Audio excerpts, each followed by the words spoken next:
अस्सलाम वालेकुम स्टूडेंट्स। आज हमारा टॉपिक है आइसोबैरिक प्रोसेस के बारे में हमने डिस्कस करना है।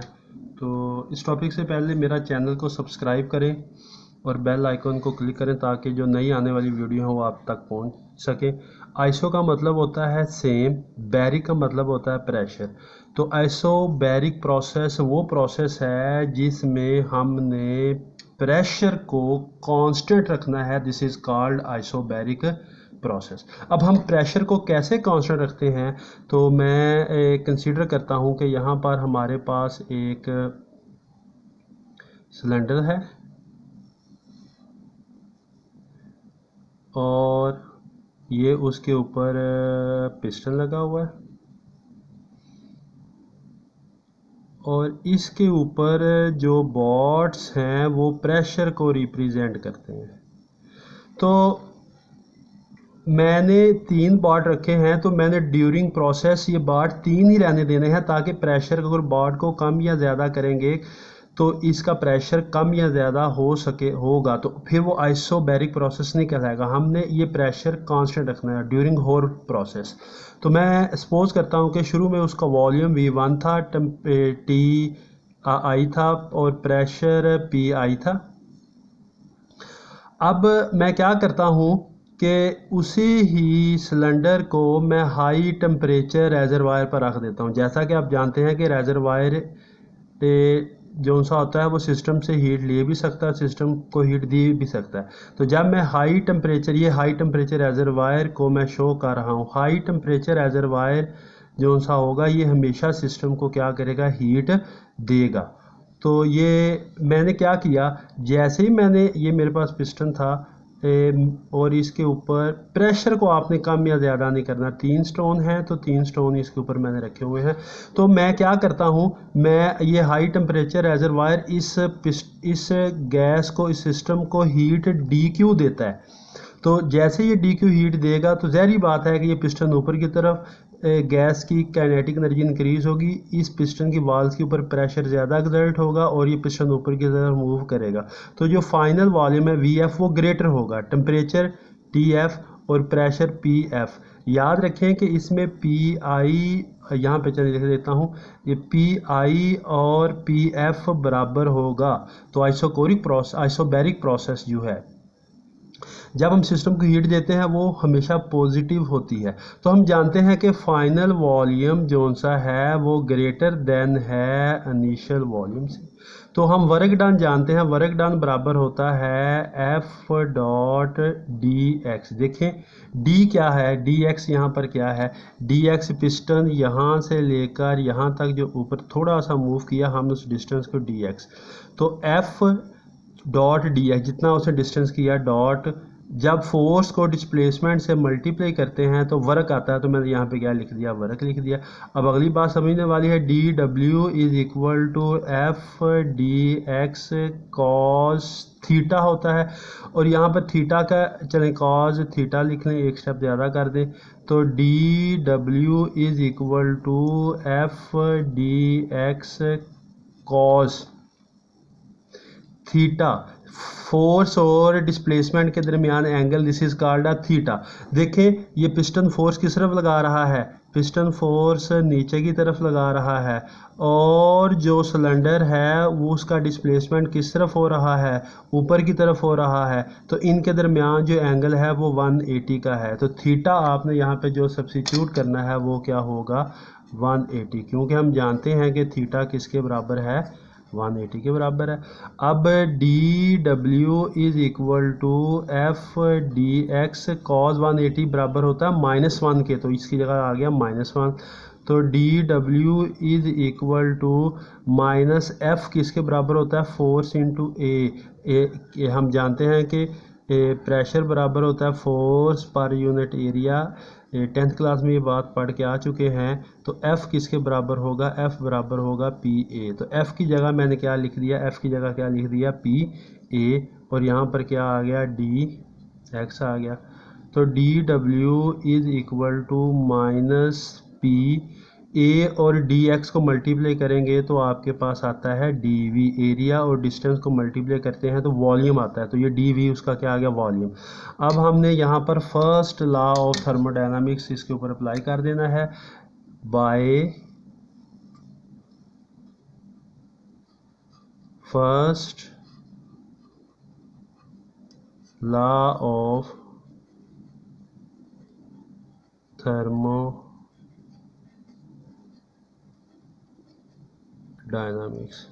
तो फर्स्ट लॉ ऑफ थर्मोडायनामिक्स क्या है, change in internal energy is equal to D Q plus D W. अब चेंज इन इंटरनल एनर्जी मेरे पास ये आ जाएगा is equal to D Q. अब ये बताना है कि फाइनल वॉल्यूम इनिशियल वॉल्यूम से ज़्यादा हो तो वर्क डन हमेशा क्या होता है, नेगेटिव। यहाँ पर आ जाएगा नेगेटिव आ जाएगा, वैसे भी नेगेटिव आता है। या दूसरे लफ्ज़ों में internal energy is equal to D Q plus ये डी डब्ल्यू किसके बराबर है, माइनस पी वी डी के। तो ये आ गया माइनस पी डी वी। तो ये उसका फाइनल रिजल्ट आ गया। ये फाइनल रिजल्ट हमें क्या इन्फॉर्मेशन दे रहा है, ये डी क्यू के साथ पॉजिटिव साइन है, मीन्स के जो हीट हम सिस्टम को, मीन्स के हम सिस्टम को हीट दे रहे हैं। अगर सिस्टम से हीट को बाहर निकाल रहे होते, इसको लो टेम्परेचर रेजरवायर पर रखा होता, लो टेम्परेचर रेजरवायर पर रखा होता तो यहाँ पर माइनस का साइन आना था, क्योंकि लो टेम्परेचर रेजरवायर हीट को क्या करता है, अब्जॉर्ब करता है। और माइनस का साइन शो करता है वर्क डन जो सा हुआ है, वो वर्क डन जो सा हुआ है वो वॉल्यूम इंक्रीज हुआ है, मतलब कि नेगेटिव वर्क डन हुआ है। वॉल्यूम इंक्रीज होता है तो work done, final volume increase होता है तो वर्क डन हमेशा नेगेटिव आता है। ये तो हमने केस 1 को डिस्कस किया। अब इसका केस 2 भी इसी तरह ही रिजेंबलिंग है, इसको हम डिस्कस कर लेते हैं।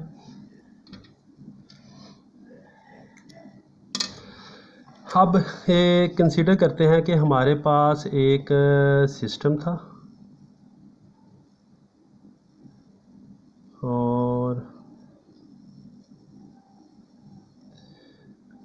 और ये पिस्टन, और इसका हमने फिक्स कर दिया प्रेशर, 4 पार्ट्स रख दिए। शुरू में volume we I, temperature T I, pressure T I. हम क्या करते हैं, इस पूरे सिस्टम को लो टेम्परेचर रेजरवायर पर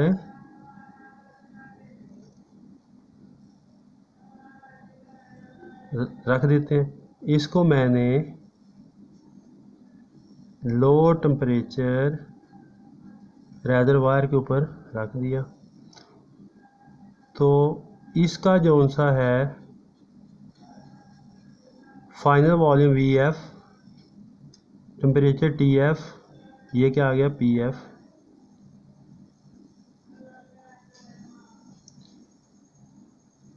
और ये प्रेशर इसका कांस्टेंट है, क्योंकि लो टेम्परेचर पे रखा हुआ है तो इसने वहाँ से हीट को अब्जॉर्व करना है, हीट को सब्ट्रैक्ट करना है। तो जब देखेंगे तो हीट के साथ माइनस का साइन आएगा। तो हम जानते हैं कि फाइनल वॉल्यूम लेस देन है इनिशियल वॉल्यूम से। यहाँ पे 2-4 बातें लिखने के बाद देन डायरेक्ट हम फर्स्ट लॉ थर्मोडायनामिक्स लिखने जा रहे हैं। इंटरनल एनर्जी बराबर होगी, माइनस इसलिए आया क्योंकि हीट को क्या किया, अब्जॉर्व किया। और वर्क डन, ये वर्क डन ही है ना, P D V work done है। वर्क डन के साथ पॉजिटिव इसलिए आया है क्योंकि फाइनल वॉल्यूम कम है इनिशियल वॉल्यूम से, तो वर्क डन हमेशा क्या आएगा, पॉजिटिव आएगा। तो ये मेरे पास इसका रिज़ल्ट आ गया। तो ये बात यहाँ पर। अब हमने एक इम्पोर्टेंट इन्फॉर्मेशन को यहाँ पर हमने डिस्कस करना है। तो अगर हमने अभी तक 4 प्रोसेस पढ़े हैं, तो इन चारों प्रोसेस की हमने इसकी अभी हमने पीवी डायग्राम हमने यहाँ पर ड्रा करनी है। पीवी चले यहाँ पर इसकी पीवी डायग्राम ड्रा कर ले। तो जब प्रेशर कांस्टेंट रहता है आइसोबैरिक प्रोसेस के अंदर, तो हमने इसकी पीवी कर्व हमने यहाँ पे ड्रा करनी है। मतलब कि प्रेशर इसका क्या है, कांस्टेंट है, कम या ज़्यादा नहीं हो रहा। तो वॉल्यूम इसका कम या ज़्यादा हो रहा है। अगर देखें जो इस केस के अंदर हमने क्या किया, अगर यहाँ पे था प्रेशर देखें, ये लाइन हमें बता रही है कि लाइन स्ट्रेट लाइन होगी, तो ये स्ट्रेट लाइन हमें बता रही है कि pressure through out the process जो सा है वो सेम है। देखिए मैं सपोज करता हूँ, लेकिन वॉल्यूम इसका इंक्रीज़ हो रहा है। ये लाइन अगर इस तरफ है तो वॉल्यूम इसका इंक्रीज़ हो रहा है। ये देखें, अगर मैं इस तरह शो कर देता हूँ, ये वॉल्यूम इसका क्या हो रहा है, इंक्रीज़ हो रहा है। देखिए शुरू में प्रेशर इतना था, मैं सपोज करता हूँ यहाँ पे 10 था, यहाँ पे 20 था, यहाँ पे 30 था, तो देखिए 30। कुछ देर के बाद वॉल्यूम यहाँ पे मैं कहता हूँ 5 था। कुछ देर के बाद वॉल्यूम 5 से इंक्रीज़ करके 10 चला गया इस पॉइंट पर, लेकिन प्रेशर अभी भी 30 है। कुछ देर के बाद वॉल्यूम यहाँ पर 15 हो गया, लेकिन प्रेशर अभी भी सेम है। कुछ देर के बाद वॉल्यूम यहाँ पे 20 हो गया, प्रेशर अभी भी 30 है। तो ये लाइन हमें बता रही है कि pressure through out the process जो सा है ये सेम है। तो वर्क डन क्या होता है, एरिया अंडर कर्व। तो ये कर्व के नीचे जितना एरिया होगा ना वो उसका वर्क डन होगा। अगर एरिया ज़्यादा होगा वर्क डन ज़्यादा होगा, और एरिया कम होगा तो वर्क डन कम होगा। ये जो लाइन शो कर रहा हूँ ये एरिया अंडर कर्व की है, तो जितना ये एरिया अंडर कर्व होगा उतना ही ये उसका क्या कहलाएगा, वर्क डन कहलाएगा। तो ये सिंपल सा हमने पीवी डायग्राम में ये बात आपको एक्सप्लेन कर दी है। अब नेक्स्ट हमने 4 प्रोसेस पढ़े हैं, तो चारों प्रोसेस को हम 1 बाय 1 डिस्कस करते हैं। चले, हमने सबसे पहला जो सा प्रोसेस पढ़ा था वो पढ़ा था एडियाबैटिक प्रोसेस। तो जो एडियाबैटिक प्रोसेस की कर्व होती है ना, स्टार्ट में ये मैंने कर्व, अगर आप टॉपिक को देखेंगे तो पीवी डायग्राम में मैंने ये कर्व उसको ऐसे शो किया था। ये जो पिंक कलर में जो मैं शो कर रहा हूँ ये एडियाबैटिक प्रोसेस की कर्व है। और उसके बाद मैंने पढ़ा था आइसोथर्म की कर्व। मैंने कहा था कि आइसोथर्म की कर्व थोड़ी सी ऊपर होती है, यानी कि इससे कम स्टीपर होती है। ये इसकी जो सी कर्व होती है, ये रेड कलर में जो सी है ये आइसोथर्म की कर्व थोड़ी सी ऊपर होती है, जबकि एडियाबैटिक की जो सी कर्व होती है वो स्टीपर होती है। ये चले, ब्लैक में जो सी है वो कर्व मैं शो कर देता हूँ। ब्लैक में शो कर देता हूँ जो हमने तीसरा प्रोसेस पढ़ा था आइसोकोरिक प्रोसेस, जिसमें वॉल्यूम रिमेंस कांस्टेंट रहता था। अगर आपको याद हो वहाँ पर जो मैंने पीवी की जो सी कर्व है वो मैंने ये बनाई थी। ये अक्सर आपका एमसीक्यू टाइप क्वेश्चन आ जाता है, उसकी कर्व मैंने ये बनाई थी।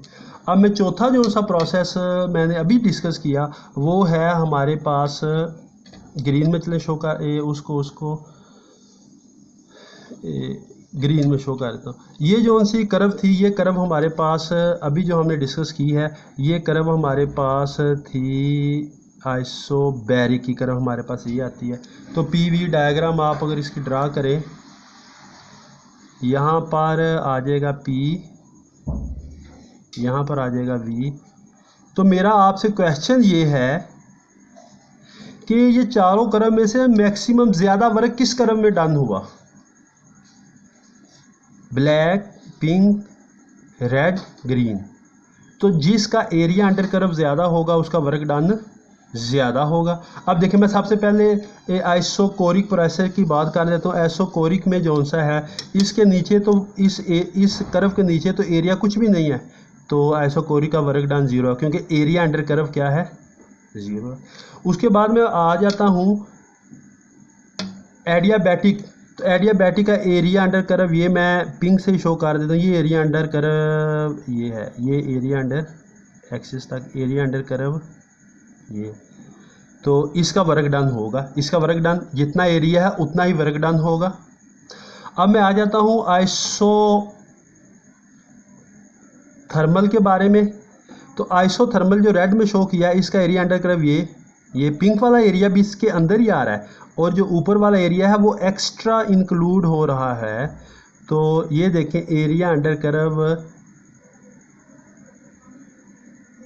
कर्व जो सा है वो इसका क्या है, ज़्यादा है।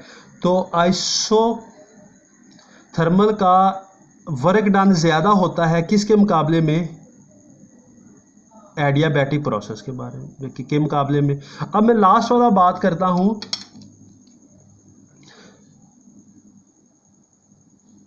आइसोबैरिक का एरिया अंडर कर्व बताएं। ये देखें इसके अंदर दोनों कर्व वाले, ये देखें इसका एरिया हमें नज़र आ रहा है, एरिया अंडर कर्व ये यहाँ से एरिया अंडर कर्व ग्रीन वाला सबसे ज़्यादा है।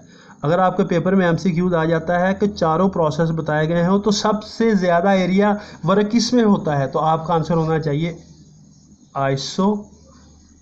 बैरिक में, ये आपके सामने नज़र आ रही है। अगर आपसे पूछा जाए कि सबसे कम वर्क किस में होता है चारों प्रोसेस में से, तो वो क्या होता है? आइसोकोरिक,